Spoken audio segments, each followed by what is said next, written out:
Good morning at nandito tayo ngayon sa Maharlika Highway dito sa Haro Leyte. So nandito tayo ngayon doon sa pinaplanong buksan ng local government unit ng Haro, yung hospital.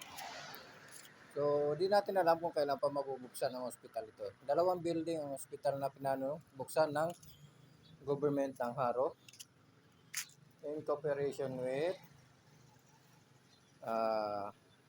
District Representative Karen Javier.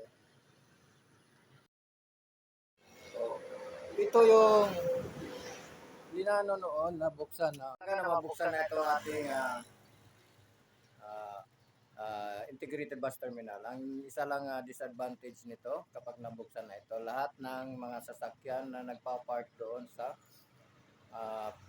town proper ay dito na babagsak at dito na bababa, dito na sasakay sa bagong bus integrated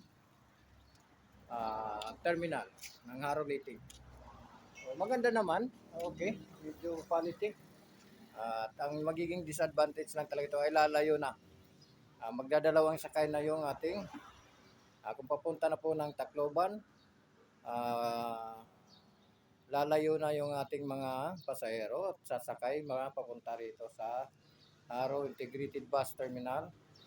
Pero for sure, bago ang bus nito ay galing ng Tacloban, sigurado ay dadaan muna ito sa town proper bago dumiretso dito. Maliban lang sa kung ito'y para sa Tacloban. Dahil kung para sa Tacloban yung talagang didiretso na ito.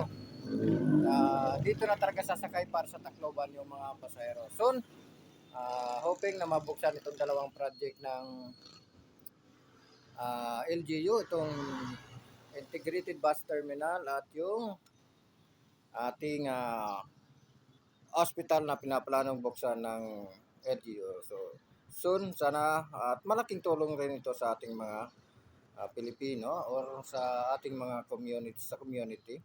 Malaking tulong rin ito dahil hindi na gaano basta-basta na lang pupunta doon sa malalayong hospital kapag nabuksan ng hospital dito at ang terminal ito. So, sana mabuksan na ito sa lalong madaling panahon.